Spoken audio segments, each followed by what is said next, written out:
Welcome to our 2010 Missoula Active Transportation Plan Kickoff Workshop. It's really great to see so many people here, to see the room full. Thanks for coming.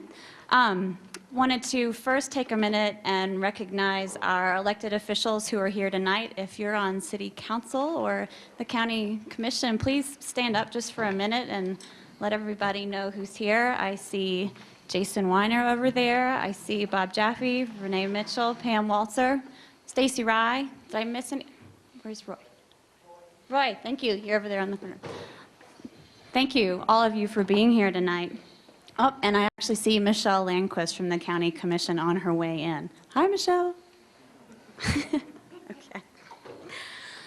I also want to introduce all of the OPG and other city, county agency staff and volunteers who are here tonight. Members of our technical advisory committee are acting as your facilitators tonight. Can everybody who is on the TAC or is OPG staff please stand up quickly and wave so we know who you are? These are the folks who have been part of this process from the beginning and are your resident experts at your table. Finally, a show of hands. Who lives in Missoula proper? What about, okay, hands down. What about Lolo? Anybody from, gee, yay. Anybody from East Missoula? I thought I saw some dots on the map. Okay. Bonner? Milltown? Okay. Frenchtown? Okay. Parts of the county that I've left out, neither Missoula nor a community, but rural, yay, great, okay. Did anybody walk here tonight? Okay. Did anybody bike here tonight? All right. What about a carpool? Okay. Rode the bus? Have to get home some other way? And then what if you had to drive because it's dark and it's January and me too, I'll admit it. We had a lot of stuff to load up. Finally, who really loves Missoula? Okay, so we're all in this together, right? We all love this place, that's why we're here. Well, finally, my name is Ann Cundy. I'm the Senior Transportation Planner at the Office of Planning and Grants. I'm still a pretty much a newcomer to Missoula. My husband and I moved here last June, and when we came out in April for my interview and to scope the place out, we'd really never visited before. And one of the things that struck me most about this community when we were killing some time in between interviews was going for a walk downtown along the Riverwalk. You know, we just did a loop and used the underbridge and came back and popped over the Higgins Street Bridge. And I thought, wow, this is a community that really cares about its riverfront and that really cares about making this place walkable and bikeable, which was a very pleasant surprise, having come from a city that is a great place to live, but is extremely hilly and very, very old. I think most of the streets were laid out as cart paths, and it still had a long way to go. That was Charlottesville, Virginia. It's very much a livable place to be, but doesn't have the kinds of bike and pedestrian infrastructure that you all have and are building on. So to get here and then find that it was time to do an update to our bike pedestrian plan was pretty exciting. So it's nice that there's that synergy there. While I was in Charlottesville, I also had the pleasure of working for Harrison Rue, who's our keynote speaker tonight. Where's Harris? There you are.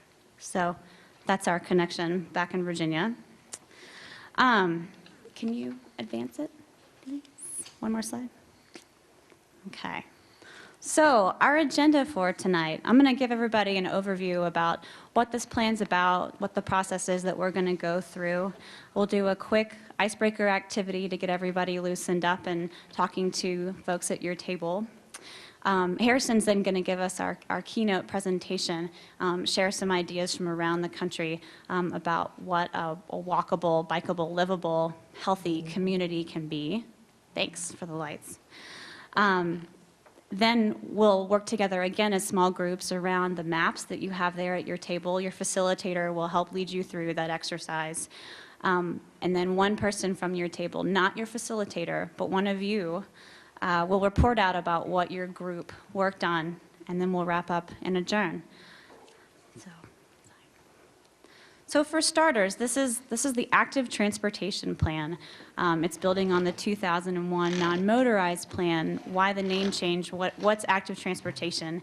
It's any form of human-powered transportation, whether you're on 2 feet, 2 wheels, you're wheeling in a wheelchair, you're on rollerblades, human-powered transportation, anything that doesn't have a combustible engine. So we're not specifically talking about transit here, although certainly a lot of us walk or ride the bike to get on a bus to go somewhere. So that's part of it, but not really what we're focusing on tonight. Secondly, what's our study area? It's the Missoula MPO boundary. So that's both the city of Missoula and our outlying areas. So it's the MPO. So it's not the entire county, but essentially our urbanized area. Why are we updating this plan? Well, it's been 9 years since it was last done. As a community, Missoula's accomplished a lot. New ways of thinking about this are out there.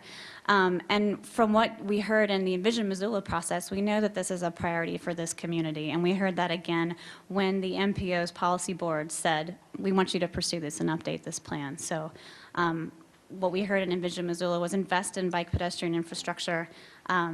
There was actually 73.9 million identified in need.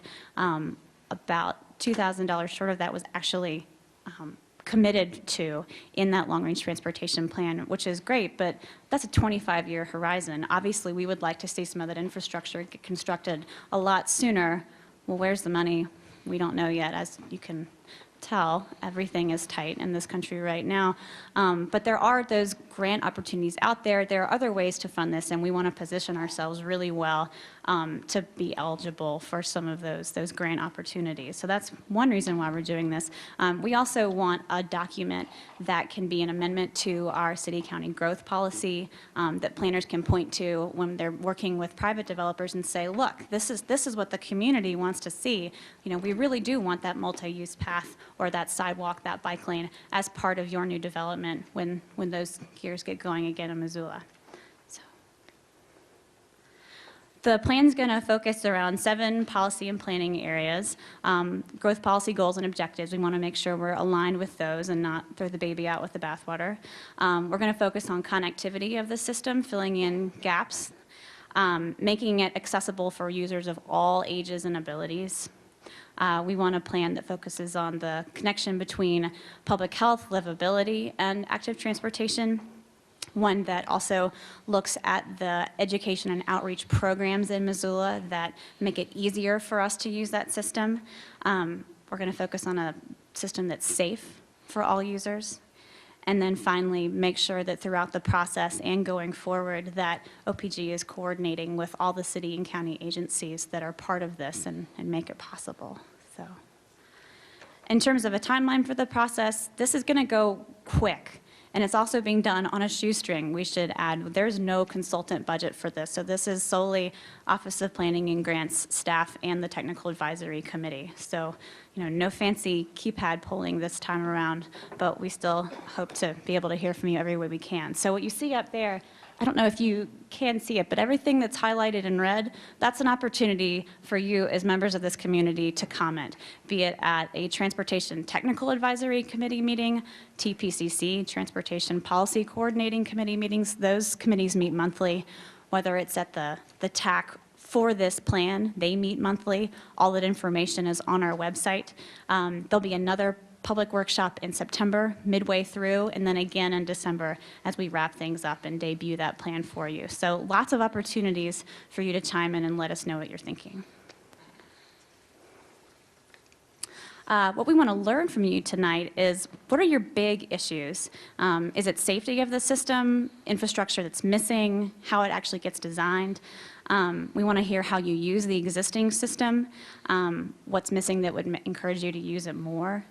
Is that, a sidewalk in your neighborhood, more bike lanes, an extension of our trail system, or is it more enforcement or, more incentives to do that? And then what planned projects that are already on the books are your priorities? finally, how are we going to use all that input from you tonight? Well, we're going to use it to craft our mission statement, our goals and objectives for the plan. And that'll also help us prioritize the projects that are included in that project list. So, go ahead.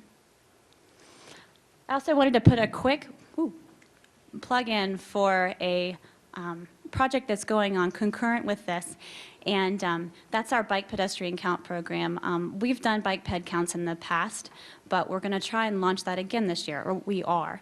The first set of counts is going to take place this spring, and it's going to be completely volunteer driven. We need roughly 200 volunteers for a 2-hour block on a Saturday midday and a 2-hour block on a weekday afternoon to help us conduct those counts. Again, shoestring budget, we need your help, but that data is going to be absolutely key for us both in crafting this document and in enhancing the model that helps us project what our system's going to look like in the future. So on the back sheet of the instructions that you'll get from your facilitator, there's a comment form and a checkbox with a space for your email address. If you're interested in helping us count either on a Saturday or on a weekday afternoon, please check that and put your name down, and we'll get you in our database, and that'll really help us with this effort. Okay, so our icebreaker activity, we call it Big Picture on a Post-it. Each of you is going to receive 6 Post-its, 3 yellow and 3 that are either, I think, pink or purple or some neon color.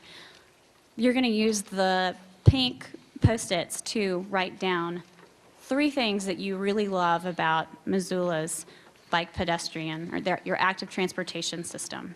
And then you're going to use your 3 yellow to write down 3 things that you really want to change. When you're finished, and you can talk about this amongst yourselves, it doesn't have to be completely your own thing. When you're finished, depending on which end of the room you're on, there are 2 flip chart sheets back behind you. One's value most, one's what you want to change. When you're finished, just stick them up there. And we're going to collate those and create a really interesting visual in the coming weeks about what that means. So take about 5 minutes to think about that, write it down, and then when we come back together, we'll launch into Harrison's talk.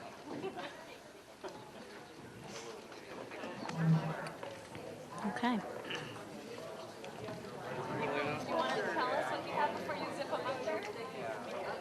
We're tremendously privileged tonight to have Harrison Rue here with us. Harrison is a principal planner at ICF International, which is headquartered in D.C. Harrison's out of Raleigh, North Carolina. Prior to that, he was the director of the Thomas Jefferson Planning District Commission in Charlottesville, which is where I worked for him. But Harrison has lived and worked in the planning world all over the country, New York, Florida, Hawaii, and a lot of places in between. He is an expert on transportation policy, making the transportation land use planning connection, travel demand management, but mostly is an expert on how we create livable communities, and a lot of that involves our transportation system and especially our active transportation system. Harrison was a founding director of the Citizen Planner Institute, so he knows events like tonight's backwards and forwards. So let's give a warm of applause for Harrison.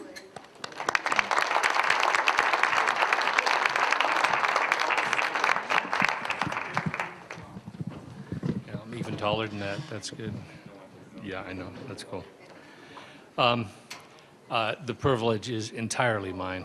What a wonderful place. The walk over from the hotel to here, you know, and watching, while I was doing the PowerPoint tonight, watching people fly fish in the middle of winter in the river there was gorgeous.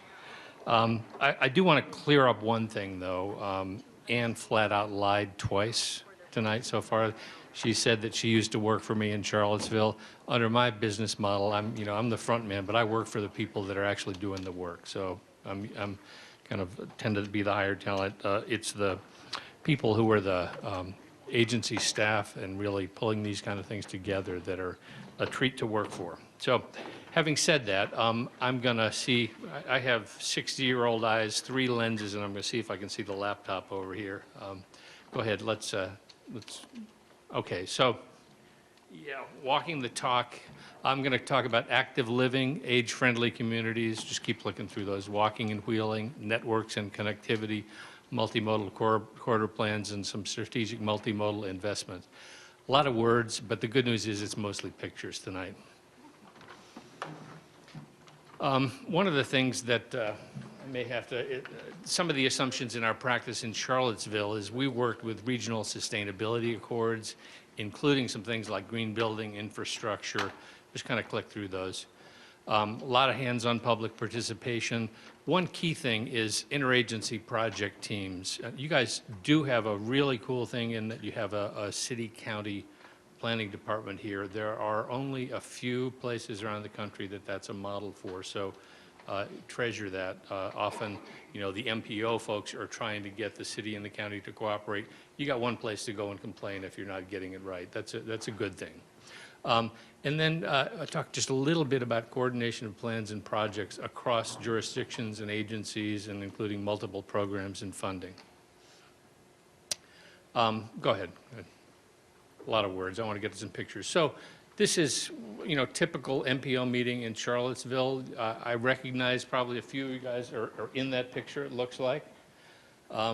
We're not that different from Missoula, university town, a lot of active people. Most folks work for a living. It's not all university students coming to the MPO, and folks are really, you know, interested, but go ahead. We like to take stuff out to the community in forums like this. Are we drooping mic? Okay. And go ahead. And really develop plans together. We found that that's the best way to get the consensus of stuff that's going to be built. And like tonight, we practice a resolutely thumbs up approach. The key to that is basically you don't get to trash somebody else's idea at your table. You have to come up with a better one that will win over the other members of the table. So I tend to practice hands-on approach to sustainability. I look to my dad and think about what his generation gave us. We sometimes call him the greatest generation. What can we learn from how our elders built America, okay? And what kind of future are we going to hand off to our grandkids? I made a mistake here. This is the Boston version. I'm going to visit my grandkids in Seattle tomorrow, so I'm a little bi-coastal here. Next. Looking at active living and walkability, looking back 11, it's actually 12 or 13 years now. This is an old slide. Go ahead. I had the good fortune to facilitate the original, this little inside ballgame, the original discussions at CDC that sort of invented the active living program when obesity was first starting out. We gathered about 30 people for a long weekend and kind of invented that program about 1997. A guy named Rick Killingsworth had us all there. Go ahead. And I just sort of looked back at what they were doing and what has happened in about a dozen, 13 years, something like that. I'm not going to read this, but basically they had the same ideas that we're still talking about. But what is really cool is these kind of ideas are now national policy at DOT, HUD, and EPA, a new partnership focused on this kind of work. Next. I'm not going to read the names here, but just a few of the, you know, Shelley Patricia is now the new head of sustainability at HUD, recently hired some folks. Ann Seeley was one of the people that really invented the Safe Routes to School program. So some of these people have gone on and really helped to transform the way that we're thinking about our communities. Go ahead. Again, they really looked at ways in which the health fields could somehow get involved in transportation. And now here we are, we're actually talking about an active living plan in Missoula, Montana, a dozen years later. I know I was talking with somebody here. How many people here are involved in the health community? I talked with somebody early on. Okay, we got health planner here. So you're seeing that converge out in the field. Next. And the other things that we looked at, you know, a lot of research, interdisciplinary strategies, policies and regulations, and funding sources. This is happening. Okay, it's happening at CDC. For those of you who know about the Congress for New Urbanism, it's one of the organizations of urban designers focused on livable communities. They're having a joint conference with the Centers for Disease Control in June, focused on the health connection to our built environment. Next. So that's moved on. I'm not going to talk a lot about the rest of this stuff tonight, but Safe Routes to School is another program that came out of that.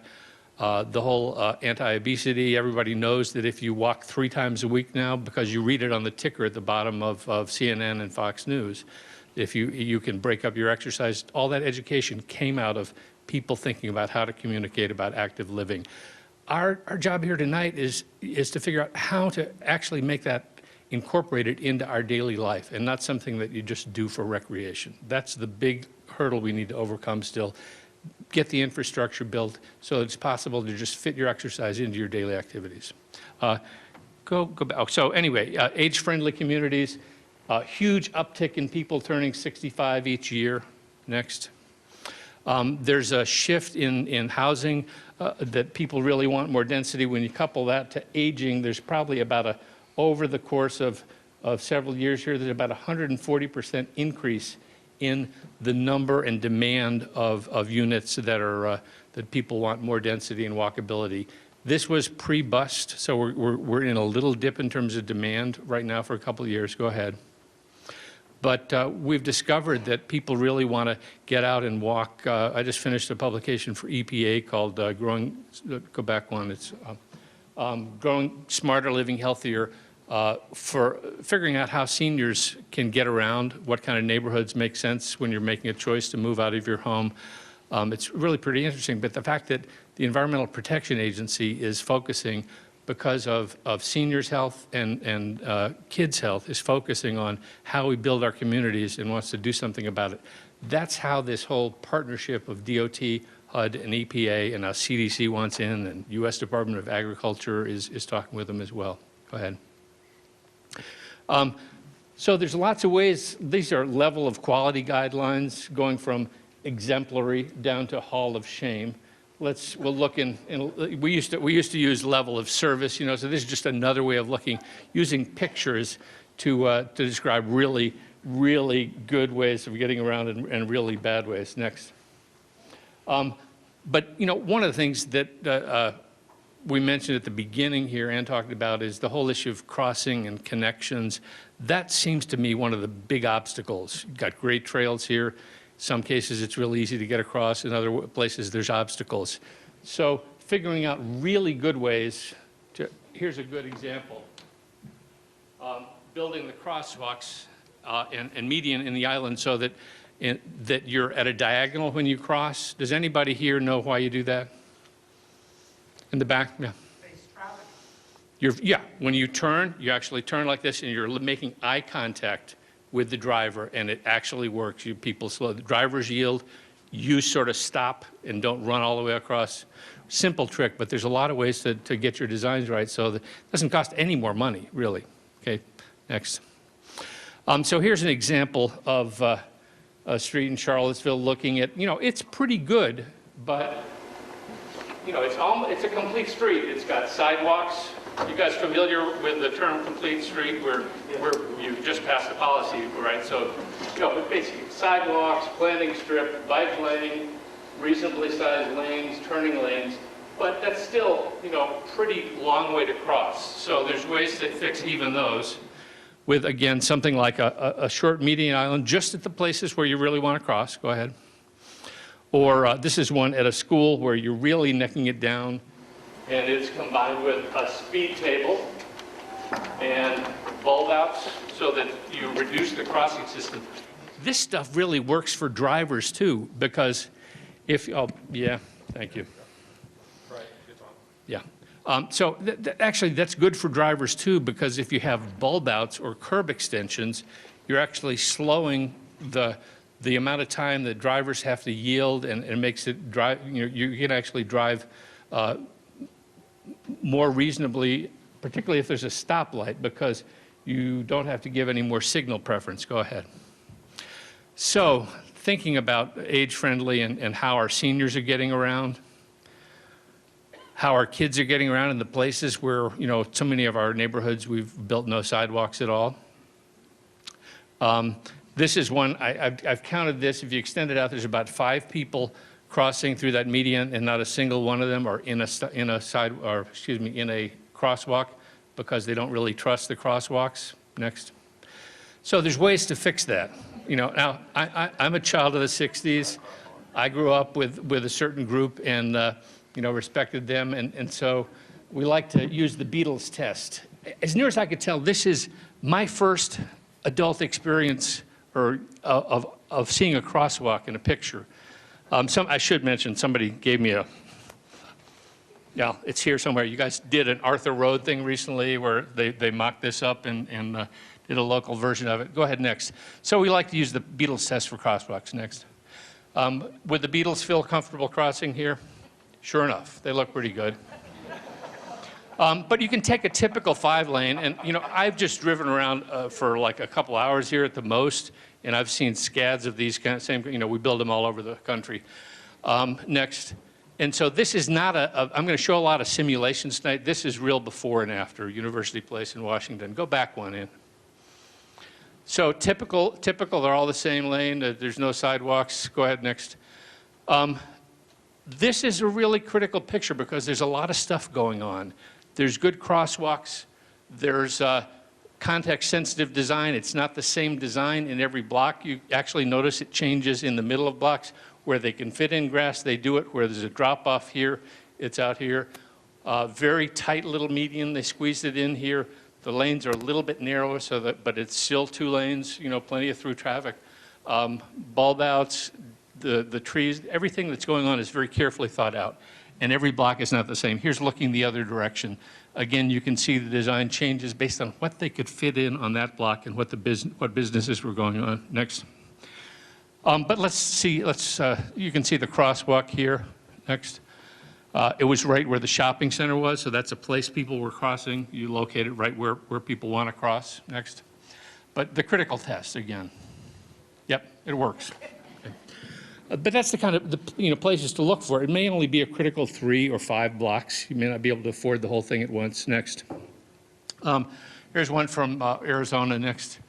Again, this is it looks like 2 lanes, but this is 2 lanes, one direction. You've got a median in the middle and then 2 lanes here. Big road, lots of traffic, bike lanes, bus pull out over there. The next block, they had enough room for some parking. Every block is different where needed. Next. Next. And then in some cases, they fit in places for people to sit and, again, where there's some reason for that. Next. So in the Charlottesville area, we did some of that looking at critical places. I talked to somebody who's like the GIS planner, and so we had sort of our GIS guy look at places where there's a lot of residential density, a lot of people living around here, potential future bus customers.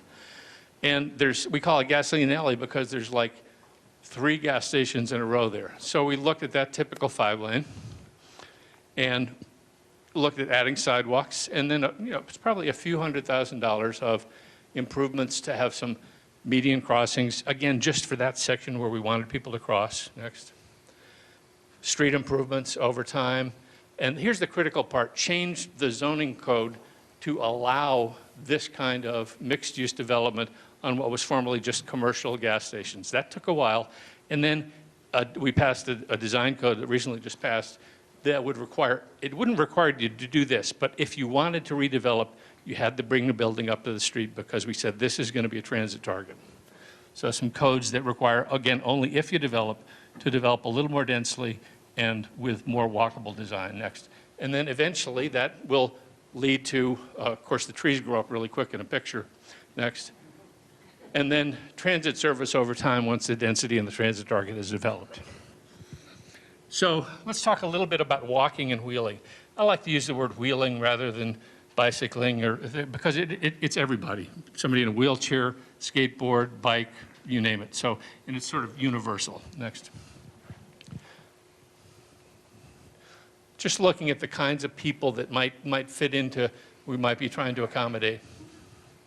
And then some of the tools and tricks. One of the things is, you got to make sure it's not just crossing the streets. You got to make sure that when you're on a trail, you know what's coming up. So this warns you that you're approaching a street crossing. Go ahead. Just some images for the kinds of things you might look in terms of building a trail system.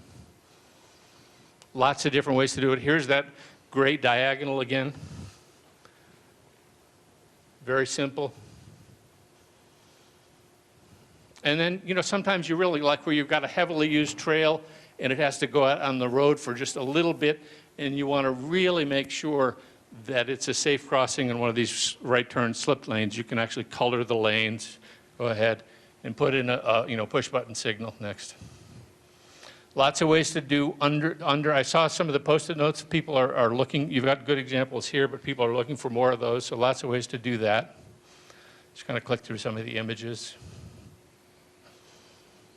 And then again, lights in places where they're needed. The other thing, it's not just the crossing, it's really connecting the networks is one thing to look at. And I notice that's one of your issues in the plan. Go ahead. So, and that works for both, and it's really about dollars. One of the key things is we've built this system, and if it's not connected, we're not getting the best value out of what we've already spent money on. So the biggest bang for the buck, and this is the same is true for cars, as for walking, it's for biking. Connecting the dots is our single biggest bang for the buck in public investment. So we did a bunch of work. I was looking for a couple of really rural examples. Nelson County, I think it's about 7,000 or 10,000 people in the entire county. We did a comp plan that would, if anybody here remember a show called The Waltons? A few of us, right? John Boy. Yeah. Schuyler, that's a small community in Nelson County with the soapstone factory. That's where John Boy grew up. So, we came up with a comp plan for the development over time of this small town where John Boy grew up. It was actually the guy who wrote that series. Or for the county seat a little bit bigger. That would require that kind of network connectivity just as it's developed and grows. This is the county seat in Nelson County, Livingston, great name. This used to be the old Route 29, and then, new fancy bypass. And then somebody put the supermarket over here and the McDonald's, and all of a sudden there's all kinds of accidents here because people are crossing back and forth. So we came up with a plan that would show basically over time, as the rest of this developed, instead of just driveways out to the road, you would have another parallel path, and eventually you could afford to have a grade separation crossing. When we showed this to the landowners here, they said, you mean if we just connected our property, we'd be able to actually have an interchange and cross and walk and bike back and forth? Excuse me. 1 second. So this is common sense when you go out in the country and talk with folks, because it just makes sense. Private investment on all of those roads to really connect the dots of the public investment. Next. So another study we did, similar to the work that you guys did on, I think, Envision Missoula. We did what's called a scenario planning exercise in another rural county with our state DOT in 2 counties. Did scenario planning, modeling, guidelines, and came up with some, cost-effective transportation improvements. Next. What we showed is that if the way it's zoned right now, 1 unit per acre would take that much land out of the county. And if it came down to 8 or 12 units per acre, it'd be a fraction of land. But more importantly, less vehicle miles traveled. This stuff doesn't matter as much. Less new lane miles added. That matters because that's less public investment. But it would be more of a rural downtown type investment, and people could walk and bike and drive among neighborhoods without going out on the main roads. And the county supervisors like that because they wouldn't have to pay to blow up and build these big roads next. And the key to that, again, is good connectivity in a traditional neighborhood model and bad connectivity in the sort of development by development. This whole approach fed into Virginia, a very conservative DOT that owns most of these local roads, just passed last year network connectivity standards that requires all development to basically do this. And they won't accept any more roads into the state system that are built like this. Let's click through. I want to get to some more stuff here. We also modeled transit and showed that if you did build that compactly, you could actually afford over time a transit system between here and Charlottesville. Again, because of the density and people could walk to the transit. Design guidelines, again. How am I doing for time? Okay, so good, yeah. So one of the really big obstacles in small towns like this around the country is you've got a walkable downtown. I read a bunch of the Post-it notes in terms of things you value. A lot of folks said walkable downtown, good trail system, things like that. But as it moves out into the more suburban area, we don't have that same amenity. So the challenge is how to, as we develop farther out, again, respecting property rights, focusing on appropriate public investment, how do we make that work as well as a downtown system? So this is our, what I would call this sort of our reserve street. It's sort of the same function. It actually leads up to our airport, you know, same kind of approach. This is right at the place where the city of Charlottesville stops and Albemarle County starts next. And we did a lot of work over the last number of years working, again, the key to this is working with our state DOT and the county, and the city of Charlottesville, and the regional organization that Anna and I worked for. And we built a team, and we acted apart for, you know, a couple, 3 years. And we looked at every, go back just one, you know, some of the 5-lane roads nearby, the place where the Kmart was next. We looked at, with the property owners, they said, yeah, go ahead, draw my property. I'm interested to see what it would look like, and showed what kind of development could happen over time. Old Kmart that's since gone out of business, next. And we showed different development densities and, you know, these kind of workshops and said, you know, what kind of thing would really work here from the community standpoint and from the developer standpoint. And so we plugged those into the transportation models, next, and showed, again, different types of development. We also showed that the transportation system would work for vehicles just as well. But then we tackled the big road, and this is the real challenge. Actually, go back one. Yeah. This road has been funded. It's actually staying a 4-lane road here. Determined there's no real need to shrink it down. There's a Whole Foods supermarket going in right here. It doesn't look quite like this, not quite as good. But you know, this made some of that development happen. But more importantly, this road right here is going in, and that's the first road in a eventual parallel road network. I'll show that in a minute, the map. But it's key. When we look at the big road, sometimes it's 8 lanes wide. When you add in all the turn lanes and both left and right, in some intersections it's up to 17 lanes wide. You know, so it's pretty hard to cross. And even though there's sidewalks, you know, nobody really walks there. Okay, so we were trying to tackle that. So we came up with lots of ideas for, in some cases, a boulevard design that divides up. This is still 4 through lanes, but it's somewhat more crossable. Service lanes for the activities over here. We also did planning for a bus rapid transit system. In some cases, we determined that there's just no way that a surface intersection will work over time. So 3 or 4 locations we designed, you can see it right here, a grade separation where the big road would just dip under the other road for a block or so. Okay, so who was it? I'm sorry, I forget your name, the bike ped coordinator. Phil? Okay, remembered it once I saw your face. I'm not too old yet. Phil asked me a question today. So in Seattle, there are these big neighborhoods, 30, 40,000 people. They've got a center, you know, there's a Quality Market or something in Capitol Hill. You know, that's a center. So if a neighborhood around here is 3,000 or 4,000 people, so what's a walkable neighborhood center? What kind of commercial could go in there? We had similar issues in Charlottesville, so we came up with a range of place types. The smallest one is a civic green. That's just a community park or something in the middle of the neighborhood. Moving up to a neighborhood service center, very small. Community center might have a smaller grocery store. Destination center, that's the really big box. Uptown might be another new hospital or university district. And those were then written into the county's comp plan for development along this corridor. Go ahead. This is a little inside ballgame, but I think this is important to look at if you're tackling a major corridor. How many people have ever looked at a traffic model? Okay. You know sort of what Alex Taft, who used to head the organization of MPOs, is raising his hand. We really learned something. We basically took the model and we sort of decided, well, people don't like to look at spreadsheets. Let's just do a cartoon of so this is the width of the number of vehicles.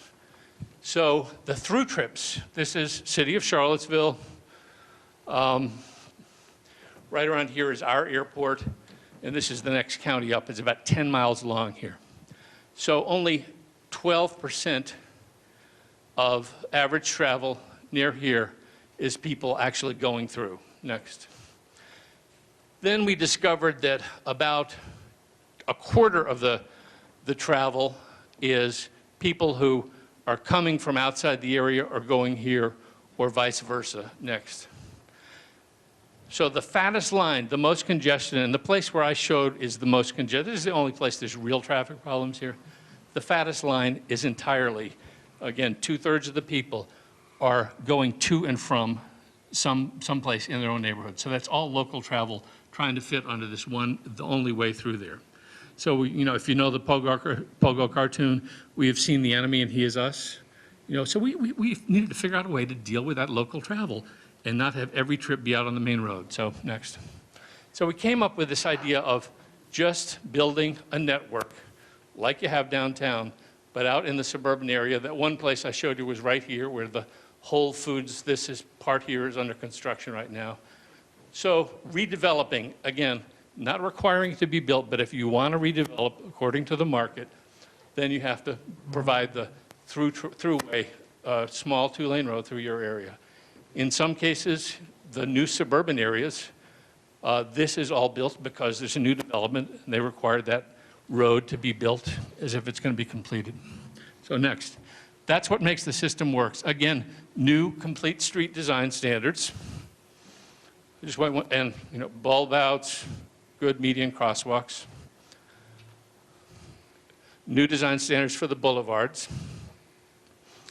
And laying the groundwork for a future bus rapid transit and local circulator system. Again, over the period of 20 years. You have to have a little vision. But remember, a lot of this is built piece by piece by private sector as it develops. Go ahead. So looking at one more grade separation. Next, that was the location right there. So this is a big road about 3 miles up from that last one. Go ahead. And you can see it's sort of dividing it up. Every little bit of this engineering down to the types of trees, the width of these things, was worked out with our state DOT because they own the road. This is a national highway. But the development standards, go ahead, just kind of click through these. You can see another grade separation up here. And again, no requirement that you do anything with your property. If you do want to do something, you're permitted to build at this density. Next. The key, though, again, that was looking right here. This is all kind of gray field, under-leased shopping centers. Go ahead. Zooming in right there, old shopping center. This is so under-leased that the library can afford to rent a space here. Right? Never more than 10% of the parking space is full, right? It's one of those. But again, just changing the zoning code so that if they want to redevelop, they can do it at this level of density, next, and eventually redevelop the existing buildings bit by bit, maybe add one down at the end, and make this the road that you walk and bike on, parallel to that main road that eventually connects all the way up and down the road. And that's where you want your seniors driving, where you want your kids driving, where you want to be walking and biking. Same approach up in the kind of the Greenfield area at the northern area.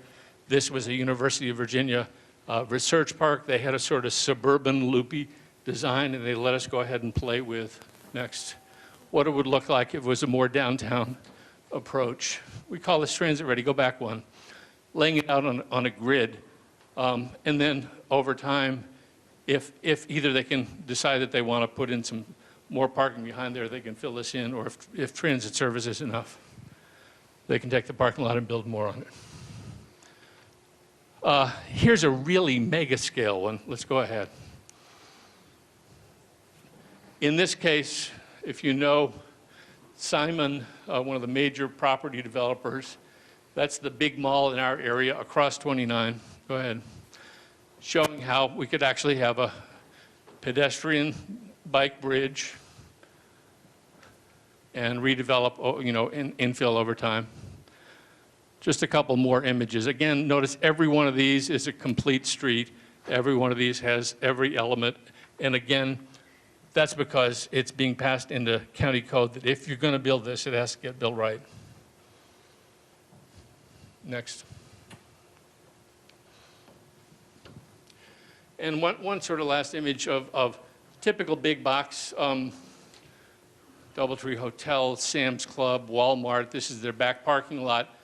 This is one where there needs to be public investment because there's the Rivanna River. And so this would require a public bridge to be built that would then unlock the capacity. There's the bridge. And then this could turn into, it's actually a big road, 4-lane road, and unlocking development potential of that Grayfield parking lot behind the Sam's Club.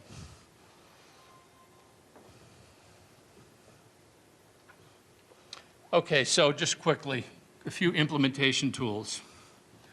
So it's not just creating urban design guidelines, build-to lines, eyes on the street, requiring parks rather than buffers, updating the parking regulations and requirements, Park Once District, develop complete street standards. You have a requirement now, but you actually need to have standards that says this is what it ought to be. The multimodal transportation network design. Encouraging transit-ready development. We talked a little bit about that in this morning's sessions, but it's basically building more like downtown. Even if you put in the Walmart, just require them to put the pipes in the street so eventually it can get redeveloped. Adopt mixed-use zoning. And amending the building codes for rehab. Next. And then implementing it through neighborhood and special area planning, which I think you guys are already doing an exceptionally good job of here already. Next. One last thing, I think, I got time to do, just 3 more slides here, bullets. Okay, go ahead. So this is the sort of more regional and statewide policy approach. Just click through these. Doing integrated multimodal planning, all hands on deck public process. The key here is including businesses and developers, having your DOT, and right now at the national level, they're encouraging so much that DOT, HUD, and EPA are working together. I've gone out and done workshops with them, and they've got the Department of Agriculture there, and forestry, and you name it. Focus on implementing the vision. Tie it to your local comprehensive plans, and most importantly, your state DOT public programming. Next. Use projects to demonstrate state-of-the-art practices. Voluntary participation using incentives, not mandates. Nobody in any of the pictures I showed would be required to do anything unless they wanted to do something, and then they would have to follow new rules. And target money towards strategic solutions, again, leveraging private investment of developers and using limited public funds to connect the dots. Again, high-level strategic direction, implementation capabilities of existing agency structure. In this case, in Virginia, we were looking to pick 5 or 10 regions out of the 20 or so in Virginia. There's only 3 MPOs in the state of Montana. So, but again, implementation dollars are so limited these days that I think you have to do all of these things to come up with any money. Feasible plans, that means the model works according to DOT. The local land use plan requiring a different way of developing and the connect the dots has to be in place and adopted. The developers have to be putting their right-of-way on the table, and we found this happening in Charlottesville, their right-of-way on the table or building their section of road, and then people have to agree. And this kind of agreement comes basically at workshops like this. And so this is the kind of coalition it takes. Thank you.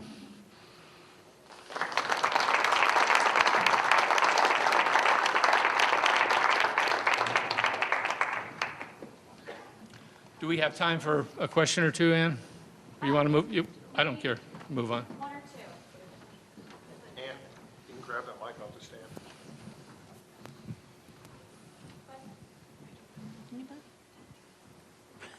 everybody wants to get to work.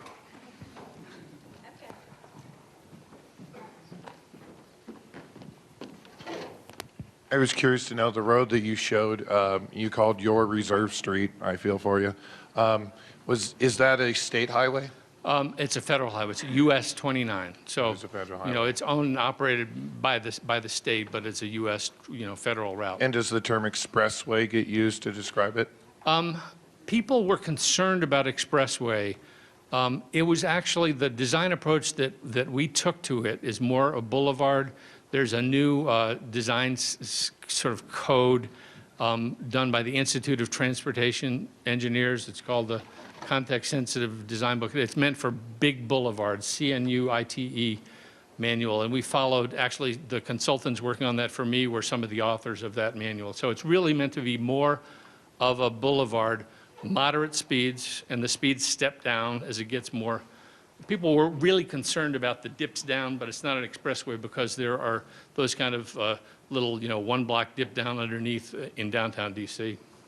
What are the speeds? They were intended to be lowered to 55 in the very rural area, 45 in the middle, and down to 35, but free flow of traffic, which is what people care about. Again, free flow of traffic at moderate speeds, depending on how much development is happening along it.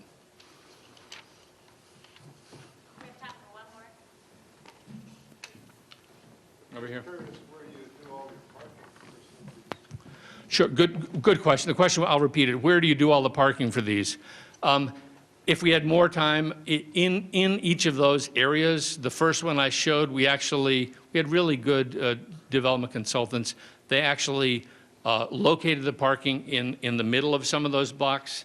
And in some cases it's really cheaper to use the sort of a structure that's like entered on one side and on the other, so you sort of have two levels. Those are pretty cheap to build. Those were located within the blocks, often behind those mixed-use buildings. We ensured that there would be enough parking and it would be required. But one of the keys is not to require too much parking. So that's a sort of developer. If you're building a seniors development, you shouldn't have to build as much. Well, thanks again to Harrison for that.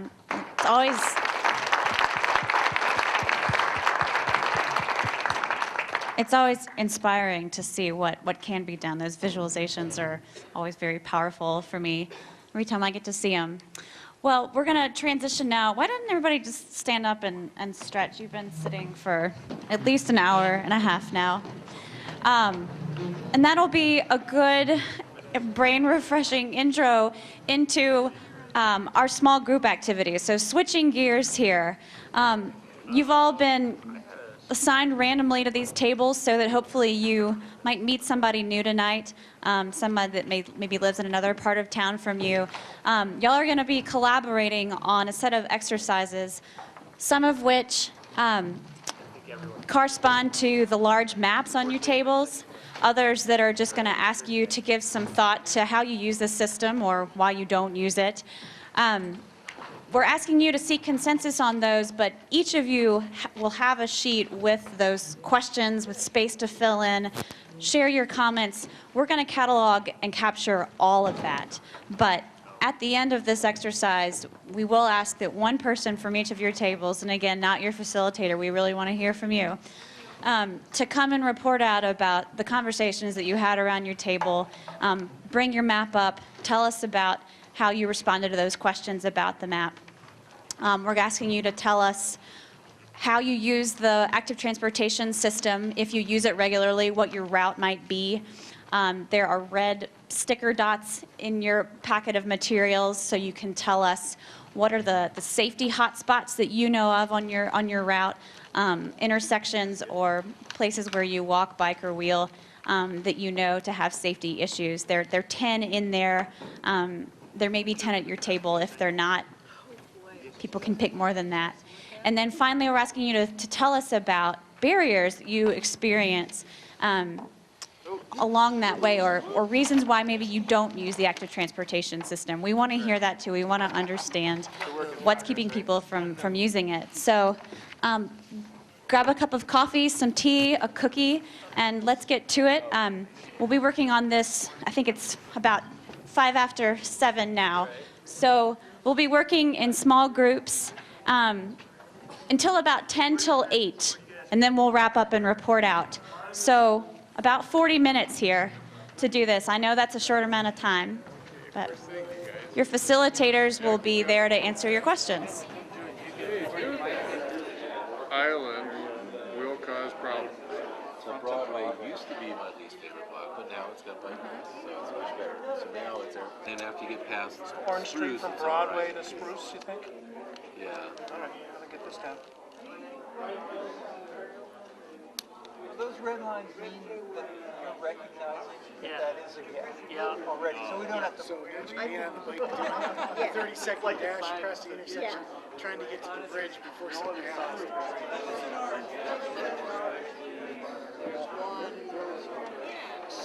South.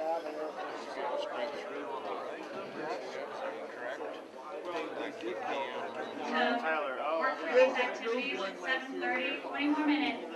And with Stuff is down there. So I have to like really wind through here. What are you looking Blue for? Mountain and Lolo.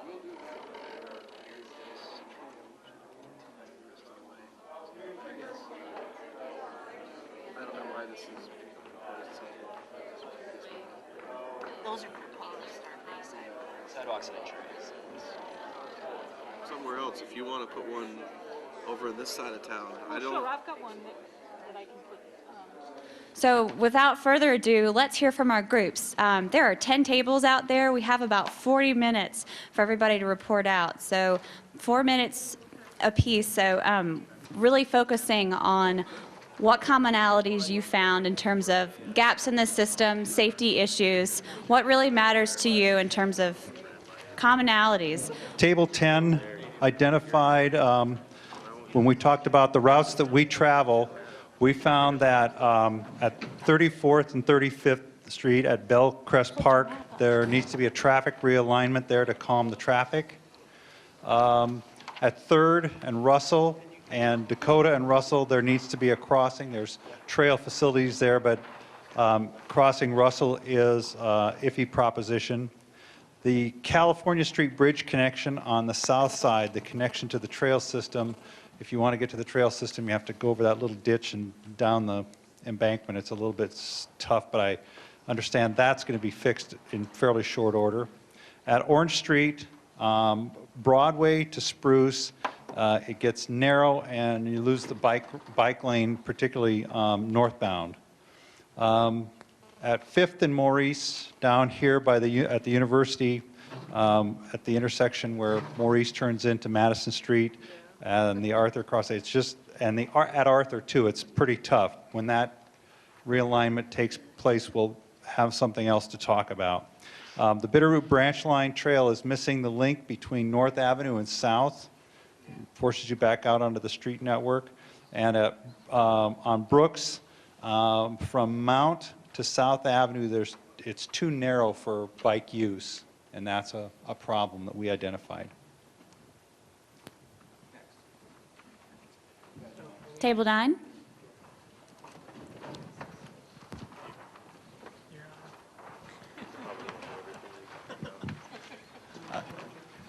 I'm not sure if this is supposed to be an overview of everything we talked about or just the barriers or the problem areas, so I guess I'll start with those.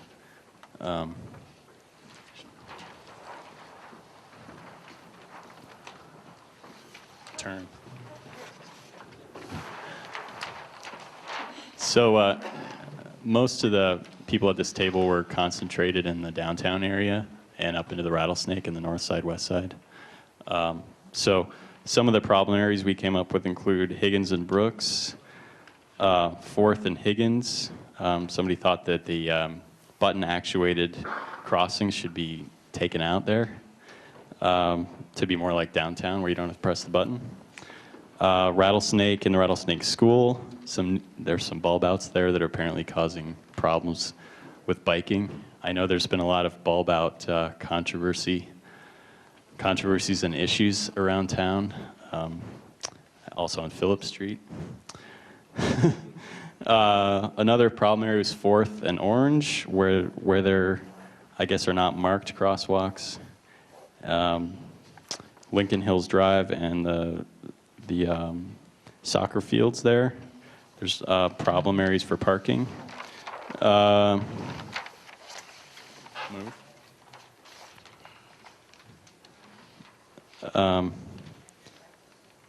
The Van Buren bike lanes, Maurice and 5th. Russell and 3rd was a problem. So those are just some of the areas that we came up with. I guess I could also talk about some of the barriers to using the active transportation system, including disconnected pathways both for bicycles and pedestrians, dangerous conditions, not limited to snow and ice in the wintertime, but also vehicle travel, bulb outs that cut off bike lanes, cars parked on sidewalks, cars driving in bike lanes, bikes driving on bikes riding on walking lanes. Then we had a whole bunch of projects and ideas for how to make things more feasible, but I think we're out of time here. So Thanks, Table 9. Forgot we should clap for Table 10 too. All right, Adam, do you mind passing it on to Table 8? Where's Table 8? Oh. We're getting to you. You were 1? Oh. Well then, what are we going to do with you? Just, you've got the mic. Go for it.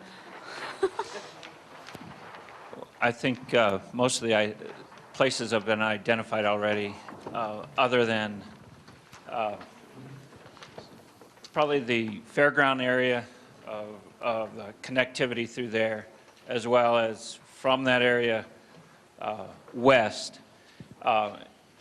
One member of our team thought that all 10 dots should go down Reserve, and then of course connecting out to Lolo and the whole mess around the university connecting up to Van Buren.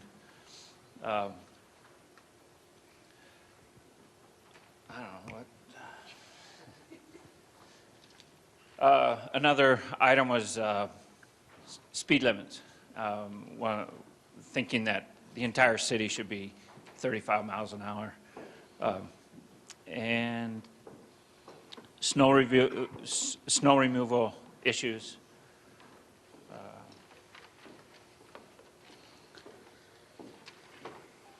And if the mountain line services were extended, routes and times, then less people will be driving on the streets, then the non-motorized transportation would be minimized. The issues would be minimized.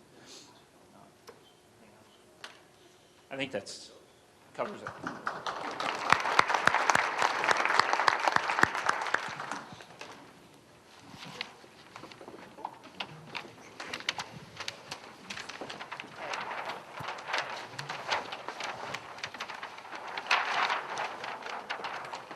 All right.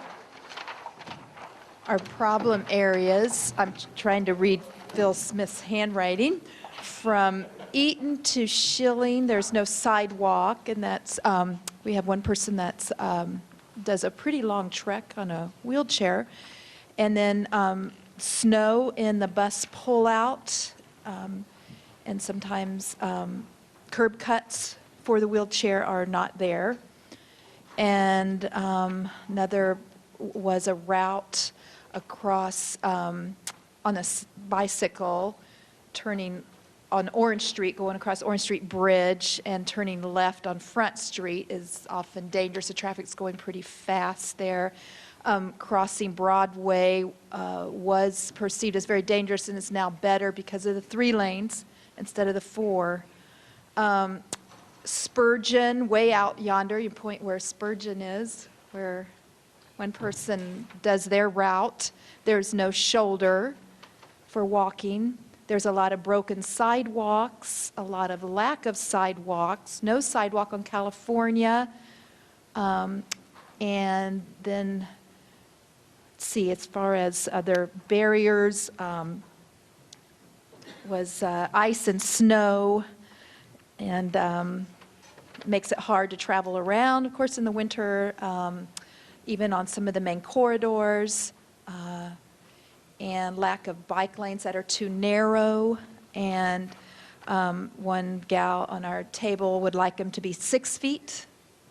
That's how she feels safer, and would be, does not feel comfortable being close to 30-mile-per-hour traffic. Anything else? Guys? Okay.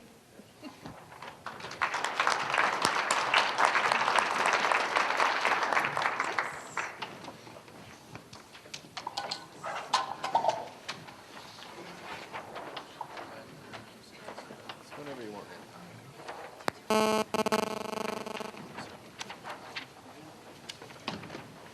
it is.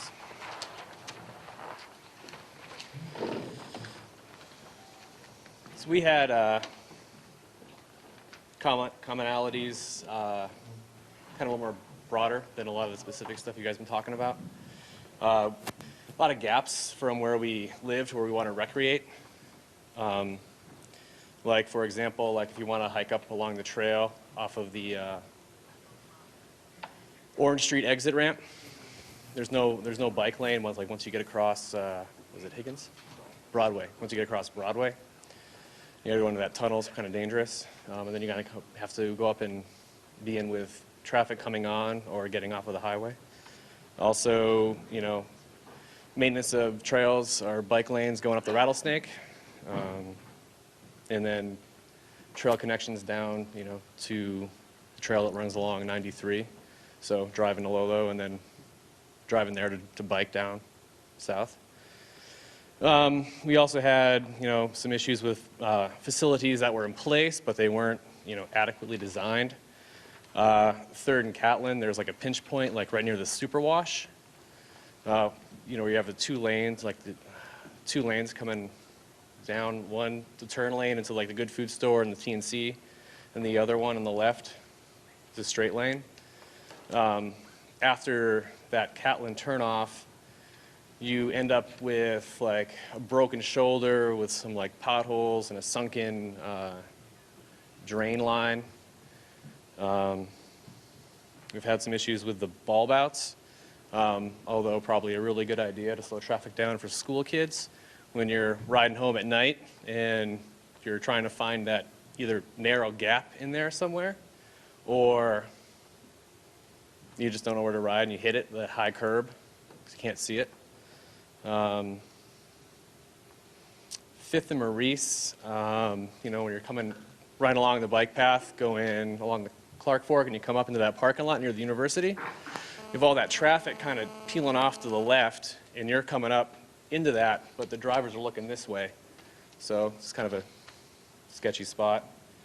And then I've got lacking facilities as well, but I was...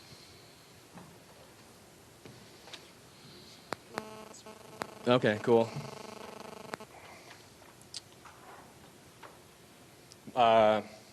Increased snow removal efforts, especially with these icy winters we've been having, or especially this winter with all the ice. Like, I've been on the bike trail early and had a lot of ice there, and definitely unable to ride on it. And I don't know, it's kind of what we came up with. Thanks.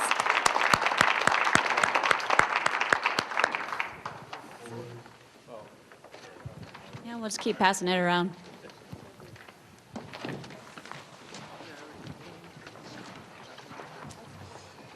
Okay, so our first concern was the disappearing bike lane, which happens as you're heading northbound under the Van Buren underpass.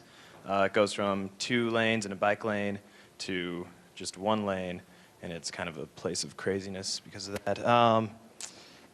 One guy wrote some stuff down, and then he took off, and we really didn't understand 2 of them that well, but wide road lane confusion, Madison Street Bridge. What we decided that one meant was at the end of Madison Street Bridge as you were southbound, there's kind of that confusion point where if you want to continue on to Arthur Street, you got to like get into the left lane. And I think we had some plans for solving that, involving a roundabout possibly, hopefully.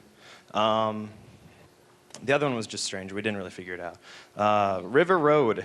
There's this one trail that could be really cool, and it follows River Road. River Road connects to Reserve Street, and you can follow it all the way down to like the Kim Williams Trail. But there are 2 points. First one at Russell Street. It goes under Russell Street, but there is an unofficial trail, and there have been some tales of head bonking happening because of that. And then there's also this point at the California Street Bridge, just east of it, where it goes through a creek, basically, but unofficially once again. And there's more of a punch-in bridge, is what we'd call it, made out of pallets. And so those should be more official.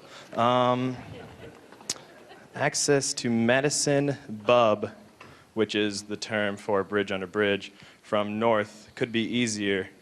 That's basically, you have Albertsons to your left and the press box to your right. If you want to get onto the Madison Street pedestrian bridge, you have to kind of cross into the left lane, get into the Albertsons parking lot, and then pop onto that bridge. And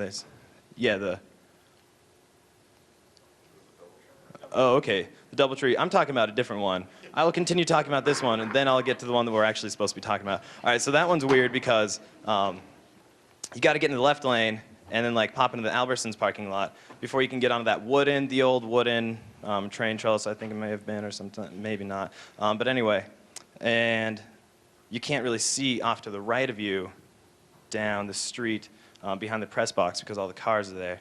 The one that I'm supposed to be talking about is the one where you have to pop off down Madison Street into the DoubleTree parking lot. If you guys all know what I'm talking about, that one, to get into the Bub. Oh yeah, okay. And that one's just awkward because you have to get into that turning lane, and sometimes you have to fight 2 lanes of traffic to get over there, and it's a really short distance of time that you have to make it into that window. And we'd like to see a clever solution to that one, but I bet it's going to be pretty clever. We would like to see a Bub under Higgins. That'd be great. And we have a lack of bike lanes on Brooks Street. Also, the gutter guards are really sharp, and like they're way lower than the street is. And connectivity of Bitterroot Branch Trail is our final one. And that concludes. Thanks.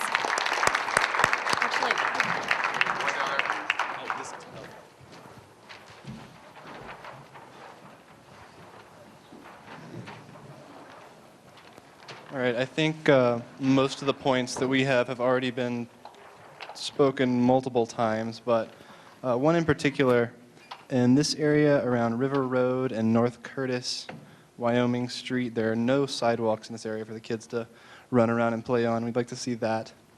Once again, the south of California Street Bridge, there definitely needs to be some kind of bridge that connects that to the rest of the bike path, because that's a really good area. People in this part of town can go all the way to the college without having to cross a street.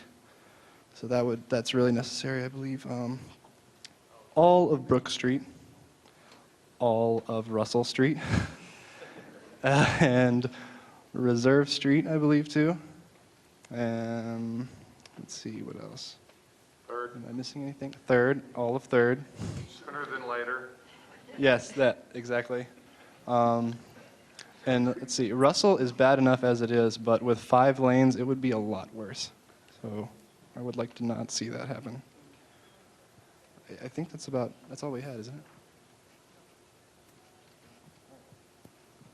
Thanks.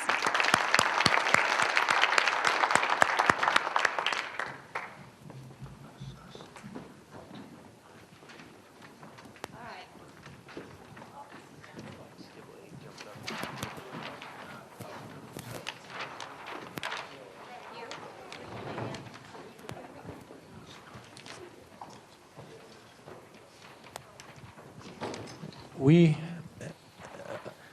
have a great table. They all stayed and stuck it out. I'm proud of you guys. it seems to be generally, most of the people, their routes seem to be east and west. We're sort of a core Missoula-centric group. But the things we identified right away was completing the networks. There's a lot of the places that we do know about, like completing the Bitterroot Trail, what people have mentioned in the mill site, finishing that little bit of the trail and jumping over that ditch.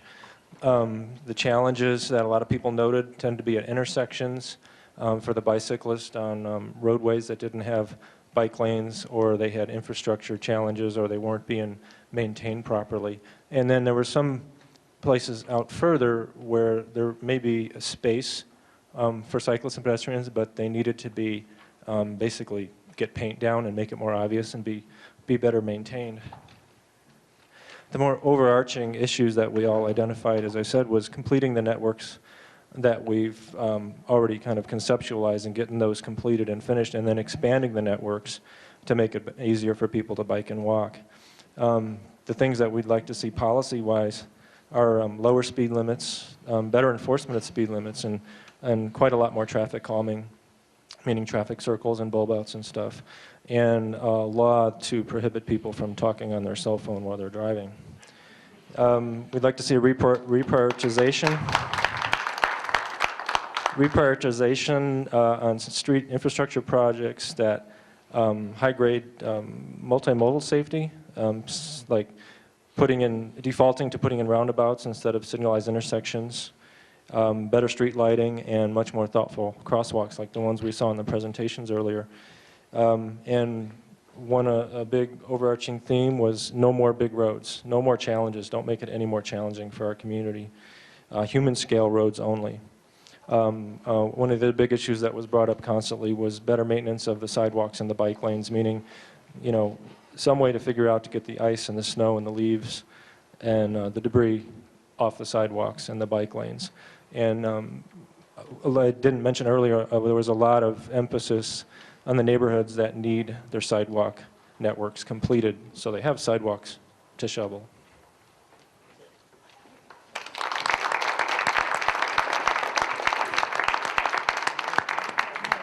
Last but not least, right? Everybody, oh no, not last, one more. Excuse me. First, I might as well start north. We had a pretty well-rounded group. The rattlesnake, the big problem up there was that the sidewalks and pathways are deteriorating and need to be fixed or replaced. And then, of course, over here, everybody knows about Mullen and Reserve with the plans coming forth out of whoever. It could get worse. So that was extremely dangerous. Another one was Miller Creek and Reserve, Brooks and Reserve. So basically, we were looking at major intersections throughout the area. We want to see things expanded, both up the Rattlesnake, on the north side of the river, over here on the north side, and then down here into this area, connecting the fort and the schools like Target Range, etc., coming and connecting the Bitterroot Road, but instead of bringing it out to Reserve, come down to about cross Door here. How we do that, because we've got that 4-lane intersection again, and then come down into the Cold Springs area and cross over to Walmart. So that was another one of the issues. We found that Highway 93, the speed, it's hard to cross, lights and timing. The hip strip was another one. Narrow bike lanes, one-way turn off the bridge is really bad. In fact, it's so bad that that's where I had my accident with the bike. No bike lane on which bridge? Higgins? Russell, the Russell Street Bridge with no bike lane. High traffic intersections, again with no bike lane. Shoulders need to be resurfaced in the Bitterroot or in the Rattlesnake. And safe crossings for elementary schools at C.S. Porter, Target Range, and poor intersection design throughout the community actually is one of the problems. The other one that came up, and this is for a walkable community, and we talk about walking, but there's no access to Caras Park if you're coming down and you've got a stroller. So how do you deal with mom and and the bikes and the strollers and those kind of things, getting to the park access, or dads for that matter. And then, of course, high speeds and width on Highway 93. And then we did some additional paths. This is the South Hills area. Hillview is extremely dangerous. And then going out into Miller Creek, some of these are already planned. And then today and yesterday, the 5th, 6th, and 7th graders at Lolo plotted out Lolo. We have no sidewalks.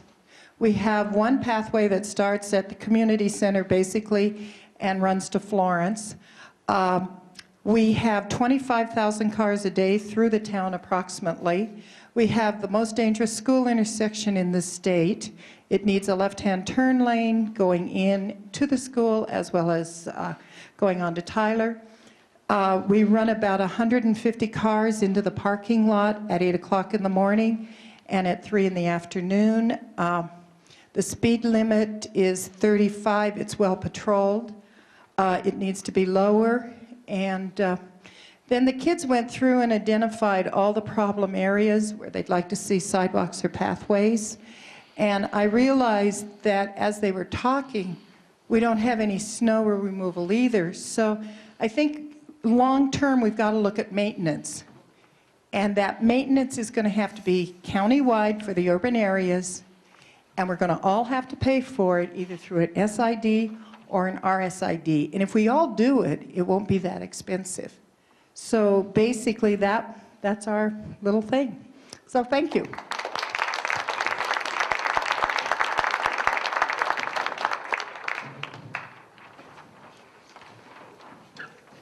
Thank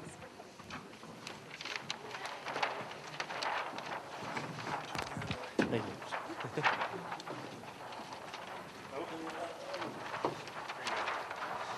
A lot of these points, this is not too loud, right? Okay, good. A lot of these points are great, and we touched on them as well, but you know, there's nothing wrong with repeating them because obviously they're key areas that need to be addressed. There's no sidewalks in all of Orchard Homes and most of Franklin and the Fort neighborhood, and there's not a connectivity there. People aren't going to use the sides of dirty roads and unpaved roads, and you guys all know that. So we would love to see some more connectivity with sidewalks in this area connected with the rest of Missoula, which has higher land values and all those amenities that people love, boulevard sidewalks and all that. Also, I won't go into too much more detail. Brook Street is very unsafe. No one in their right mind bikes down Brook Street, and if you do, good luck.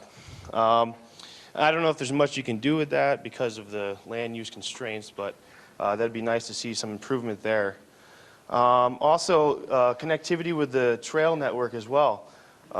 Here, in the south of Wyoming connection between Reserve and Russell really needs to get, I know that's on the books, but you know, the sooner that gets in, the better. And beyond. Also, we have a huge piece of Missoula that's being underutilized north of River Road, between Clark Fork and River Road. And we have mini warehouses facing towards the river. There's a huge development potential there that would be really nice if you had two trails, you know, connecting the new Mullen developments going on here, connecting them with the rest of the city via that area. I think you have a real, like, almost like an epicenter there that just totally unforeseen. So I'd love to see some more trails along the river in that area as well. I think that's about it. You guys did a great job of touching up on all the things we talked about. So, thanks.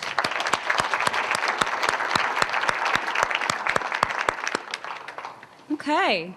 Well, thank you again to all of you for all of your... Mute. For all of your hard work and brainstorming and working together in these small groups. It sounds like we have a lot of current users of our system out there. I heard lots of emphasis on our physical system, so that's great. We're fine. We're gonna take these maps and overlay them with each other, really look at where the commonalities exist amongst all of you. We're going to catalog all these Post-it notes in the back and hope to see you at future technical advisory committee meetings, at our transportation, broader transportation committee meetings, anytime there's an opportunity for you to chime in, we really want to hear from you. Again, if you feel like there was something you wanted to say that you didn't get a chance to tonight, the back page of your handout is a comment form, and it's set up so you can just tape it or staple it, stick a stamp on it, and drop it in the mail to us. If you want to actually mail the entire 3-page packet, that's fine. We love to keep those first 2 pages where you described those hot spots, where you told us about barriers to using the active transportation system. But if you need to take it all home and finish out what you were working on saying, that's okay. But please, please, please send it back. Jed's question was, is there a report that we're going to issue? Yes, we're going to summarize all this, and it'll actually go into the plan itself as an appendix, and but it'll go out before then. So yes, you'll see it. We have all your email addresses if you gave them to us. Thanks again.